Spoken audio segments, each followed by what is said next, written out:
26일 날 제일 많이 떨어졌었는데, 지금 올해는 1월 3일날 대책 발표했는데 대책 발표하기 전부터 약간은 그런 낌새가 좀 있었던 것 같아요. 하락폭이 0.74에서 0.67이니까 숫자상으로는 마이너스 뭐 0.76이지만은 그래도 낙폭은 조금 줄어들었잖아요. 지금 만약에 이번 주 0.6이나 0.5 이렇게 나오겠죠. 자, 이것도 마찬가지. 1월 6일자 규제푼이 서울 아파트 매매 수급 지수도 8개월 만에 반등. 이제 벌써 이런 뉴스가 나온다 그러면은 집주인들이 또 어떻게 생각해요? 집주인들이 이제 바닥 쳤구나. 그럼 팔라고 내놨던 집 어떻게 해요? 일단은 보류. 가격 다시 올려. 집값은 내려갈 때 거리가 많을까요? 올라갈 때 거리가 많을까요? 내려갈 때 사야죠. 모든 물건은 혹시 지금 마트 가면 수박 나오나요? 수박 한 덩어리 얼마예요? 한 2만 몇천 원씩. 하우스에서 나오니까 비쌀 거 아니에요. 그럼 지금 수박은 사 드세요, 안 사세요? 비싸니까 안 사 먹죠. 근데 그 똑같은 수박이 이제 막 9,500원 이렇게 찍히면 사 먹잖아요. 왜? 싸니까 사잖아요. 그럼 그걸 부동산 시장에서 똑같이 대입을 해야지. 10억짜리 집이 5억까지 빠졌어요. 우리 까만 언니. 10억짜리 집이 5억까지 빠졌으면 집 사요, 안 사요? 사요? 우리 어머님 10억짜리 집이 5억까지 빠졌어요. 사요, 안 사요? 재밌는 게 뭐냐면 부동산 사무실에 10억짜리 집이 7억 갈 때 5억까지 떨어지면 사겠다라고 자기 전화번호를 남겨요. 진짜 5억까지 호가 매물 탁 나왔어. 전화해요. 5억까지 떨어졌으면 사모님 빨리 계약금 들고 오세요. 그럼 뭐라고 그래요? 그게 부동산 시장이에요. 희한해요. 3만 원짜리 수박이 10,000원 되면 사 먹는다니까요. 근데 부동산은 가격이 떨어져 있는 동안에는 안 사요. 왜? 더 떨어질 것 같으니까. 근데 상향 시장에서, 오르막 시장에서는 사요. 왜? 더 오를 것 같으니까. 그럼 부동산 하시는 분들 입장에서는 어떤 시장이 제일 좋아요? 한쪽에서는 유튜브 보니까 막 올라간다 그러고 한쪽에서는 막 떨어진다 그러고 이게 경합이 돼야 돼요. 그래야 거래가 잘 됩니다. 일방적으로 올라도 일방적으로 떨어져도 거래 안 돼요. 그러니까 보합 시장이 제일 좋아요. 자, 이 내용은 뭐 그거예요. 지수도 33주 만에 상승 전환됐고, 그 다음에 각종 규제제약 다 풀고 거래량도 좀 늘었다. 이런 기사 나오면은 살 사람들은 지금 달라들어야 돼요. 근데 옛날 본전세금 나서 또 못 사죠. 제가 부동산을 직장을 96년 4월 30일 날 그만두고 부동산 시작한 게 96년 5월 1일 날부터 부동산을 시작했었거든요. 그리고 97년 그리고 IMF가 언제 왔냐면은 그해 97년 12월에 IMF가 왔었잖아요. 그래서 제가 생생하게 기억을 합니다. 근데 지금 거의 한 뭐 30년 조금 안 됐지만 그 기간 동안 변하지 않는 질문이 있어요. 그 질문이 뭘까요? 네, 언제 집 사야 되냐? 그러면은 똑같은 집을 30년 전에 산 사람, 20년 전에 산 사람, 10년 전에 산 사람, 지금 못 산 사람이 있어요. 30년 전에 집 샀던 사람은 그때 집값이 제일 싸다고 생각하고 샀을까요? 아니에요. 30년 전에 샀던 사람도 자기가 제일 비쌀 때 샀다고 생각하는 사람이에요. 20년 전에 산 사람도 똑같아요. 10년 전에 산 사람도 똑같고. 근데 우리 주식 혹시 하실지 모르겠지만 주식 외에 방송 보면은 그래프 어때요? 막 파동이 막 크죠, 이렇게. 근데 부동산은요? 큰 파도예요. 부동산은 이 사이클이 큰 파도. 그럼 여기가 상승기. 최고점, 최저점. 주식은 하루에도 몇 번씩 요동치잖아요. 근데 부동산은 최고점과 최저점, 그 다음에 여기서 다시 최고점 갔다가 다시 최저점 찍고 다시 올라가고, 이 한 사이클이 보통 몇 년 정도 걸린다고 그래요? 몇 년? 10년?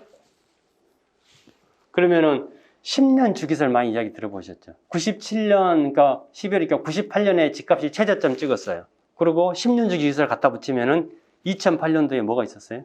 네, 글로벌 금융위기 있었잖아요. 그리고 딱 2018년도에 집값이 몽땅 빠져야 되죠. 10년 주기설이면. 근데 2018년도에 집값이 다 빠졌나요? 올랐잖아요. 그러니까 그건 갖다 붙이긴 나름이라니까요. 부동산은 파동이 커요. 주식은 짧고. 그러면은 집 하나 사서 10년 보유했다가 팔면은 오래 가지고 있었던 거예요? 짧게 가지고 있었던 거예요? 10년이면은 그렇게 짧은 세월이 아니라 긴 거예요. 자기 나름대로는 10년을 가지고 있다가 팔았습니다. 근데 이 사람 언제 샀느냐? 98년도 IMF 때, 98년도에 샀다고 쳐요. 그러면은 탄 사람은 IMF 때니까 집값이 막 몽땅 빠졌잖아요. 그럼 그때 탄 사람은 이제 더 빠질 것 같으니까 산 거고, 이제 팔은 거고, 산 사람은 내가 생각했던 것보다 너무 싸게 나오니까 그냥 샀잖아요. 그러고 있다가 그러면은 여기가 만약에 98년이라고 쳐요. 10년을 가지고 있었습니다. 그러면은 5년 만에 판 사람은 이만큼 올랐죠. 그러면 이 시점에서 판 사람은 저점에서 사가지고 고점에서 잘 팔았죠. 그럼 반대로 똑같이 5년을 뒤집어 보자고요. 그럼 이때 산 사람은 제일 고점에서 샀죠.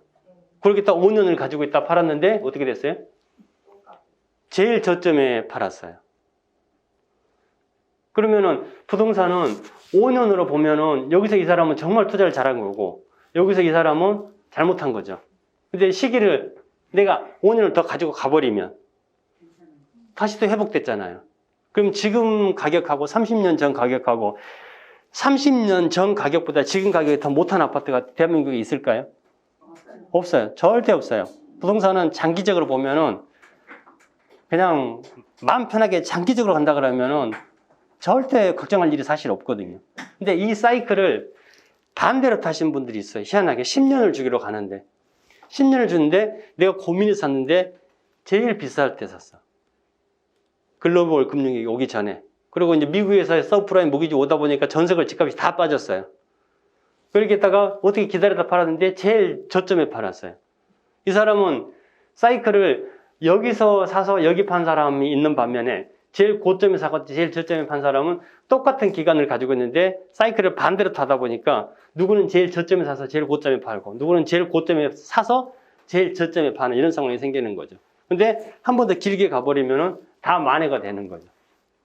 근데 지금 상황에서 똑같은 질문 또 합니다. 지금 집 사면 집값도 떨어지지 않을까요? 그러면은 지금 산다 그러면 앞으로 당분간 더 떨어지겠죠. 왜? 지금은 대세적인 하락기이기 때문에. 그럼 이 하락기가 언제까지 갈까요? 집값 오르는 건 보통 몇 년 동안 올라가요? 한 6개월, 1년 올다가 다시 확 떨어지나요? 꾸준히 올랐잖아요. 지금 2022년까지 집값 계속 올라갔죠. 언제부터 올라갔어요? 기억 안 나요, 그냥. 한 5, 6년 된 것 같아요. 5, 6년 동안 계속 올라가잖아요. 그럼 5, 6년 동안 계속 올라간 게 지금 얼마 동안 요즘에 빠지고 있어요? 지난해부터 좀 빠지기 시작했죠. 그러면 5년 올랐으면은 형평성 차원에서 얼마 동안 빠져야 돼요? 5년 동안 빠져야죠. 그럼 앞으로 5년 동안 더 빠질 것 같아요? 왜 그렇게 전망 안 하세요? 대통령이 그렇게 만들 것 같아요? 정책 다 풀었으니까. 그리고 것도 한 일면은 있겠죠. 절대 집값은 올라갈 때는 3년이고 4년이고 5년이고 쭉 올라가요. 떨어질 때는 절대 이 기간 오른 기간만큼 절대 안 떨어집니다. 그래서 집값의 그래프를 보면은요, 30년 전하고 지금하고 집값을 따져본다 그러면 평균 따지면 쭉 이렇게 우상향이라고 그러죠. 근데 이 우상향이 계속 이렇게 갈까요? 아니죠. 이런 식으로 갑니다. 이런 식으로. 근데 이거를 평균값을 내보면 우상향이 된다는 거예요. 오를 때도 있고 떨어질 때도 있어요. 근데 이걸 장기적으로 그래프를 쫙 늘려보면은 우상향이잖아요. 그러면 지금 30년 전 제가 부동산 처음 입문했을 때 2000년대 초반하고 2020년이니까 3년 다 빼고 20년을 통틀어 본다고 하더라도 집값이 평균 다 올라갔지 떨어진 데는 없잖아요. 그럼 이게 지금 언제까지 올라가느냐? 언제까지 올라갈 것 같아요? 이제는 진짜 고점 찍었을까요? 2000년도에도 그랬고 10년도에도 그렇고 20년도에도 그랬고 다 고점 찍었다고 생각을 했다니까요. 오래전 일인데 30평대가 10억이 넘어갈 때 모든 사람들이 뭐라고 했는지 아세요? 30평이면 25.7평이니까 흔히 말하는 국민주택 평수지 않습니까? 일반인들이 사는. 이게 두 자릿수 넘어갔을 때 야, 이제 30평대도 두 자릿수 10억대가 넘어가는구나 라는 시기가 제가 기억이 있어요. 근데 지금 얼마까지 가요? 30억 넘어가잖아요. 평당 1억이잖아요. 지금 33평이 강남 쪽이면 30억이 넘어가잖아요. 9억에서 10억 갈 때는 충격이었다니까요. 근데 10억에서 20억 넘어가니까 무덤덤해요. 20억에서 30억 넘어가는 거는 더 무덤덤해요. 얼마까지 올라갈지 누구도 모르는 겁니다. 우리나라 집값이 비싸다고 하지만 집 가진 사람들은 떨어지기를 바라는 사람 하나도 없어요. 근데 우리 애가, 내가 집을 가지고 있는 우리 애가 집을 살 때는 떨어지기를 바라죠. 근데 우리 애가 일단 대출 받아서 집을 샀다 그러면 올라가길 바라죠. 그것 때문에 안 떨어지게끔 돼 있는 거예요. 자, 매매 수급 지수도 보시면 요거만 보시면 되고 요만큼 올라간다는 거예요. 이제 요만큼 2023년 1월 6일 떨어지다가 이제 조금씩 올라간다는 겁니다. 서울 비규제 지역 통제 장치 다 사라졌다. 분양가 뛴다. 분양가 상한제는 묶어놔야 돼요. 풀어놔야 돼요. 참 대통령 정치하는 사람들은 머리 아프겠어요. 묶자니 이쪽에서 반대고 풀자니 또 국민들이 반대고. 분양가 상한제 말은 참 좋아요. 일정 분양 가격 이상 분양을 못하게끔 주변 시세 봐가지고. 근데 이거 이번에 지금 다 풉니다. 다요? 서울을 풀면은 다 풀리는 거예요. 근데 주변 혹시 건축 쪽에 일하는 사람 이야기 들어봐 보세요. 다 제일 힘든 게 뭐라고, 요즘에 뭐 안 오르는 거 없죠. 다 올랐는데 제일 많이 오른 게 제가 느끼거든요. 인건비가 제일 많이 올랐어요. 인건비가 올라가면 다 올라갑니다. 물론 이만한 나사못 하나 가격도 지금 다 올라갔거든요. 그러면 건축 시장에는 인건비 플러스 자재비지 않습니까? 자재비 인건비가 다 올랐기 때문에 법으로 해가지고 분양가 상한제 너네 일정 이 이상 분양하지 마. 이거는 사실 말이 안 돼요. 지금 사실 풀어줘야 되거든요. 그걸 이후에 지금 다 푸는 겁니다. 분양가 상한제 이제 풀면은 집은 집값 어떻게 될까요? 올라가요. 올라가는 수밖에 없습니다. 용산 빼고 분양가 상한제 통제 모두 제거. 이제 위에 가림막 없어져 버리는 거죠. 그럼 건설사에서는 당연히 풀어주는 걸 선호하죠. 이제 새 집 가격 올라가는 거고. 분양 가격 추이.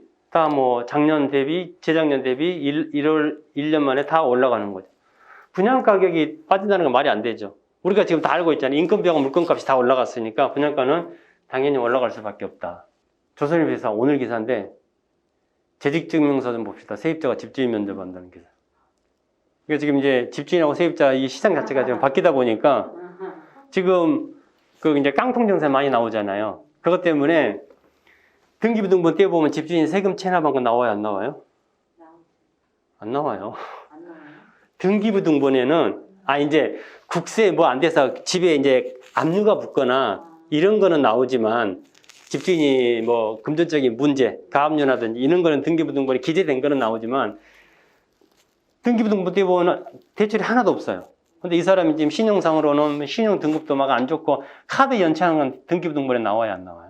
안 나와요. 자기 사업장에서 연체한 거. 사업장에서 재판에서 이 사람 부동산에 갖다 붙이기 전까지는 등기부에 안 올라오는 거잖아요. 그럼 내가 전세 계약하는데 이 집주인이 터지기 일보 직전에 집을 내가 들어갔어요. 그 계약할 때는 이상이 없었었는데 나중에 들어가서 살고 보다 보니까 이제 막 부도 나고 뭐 해가지고 이제 경매로 다 날아가게 생겼어요. 이제 그걸 미리 예방 차원에서 시장이 바뀌다 보니까 내가 들어가기 전에 집주인 재정 상태를 보고 정말 안전한 집만 들어가야 되겠다. 이런 이제 그 우습게 기사 비슷하게 지금 나온 겁니다. 강남의 40평대 아파트 보증금을 전세를 21억에 전세로 임대 중인 직장인인데 집 주인이에요.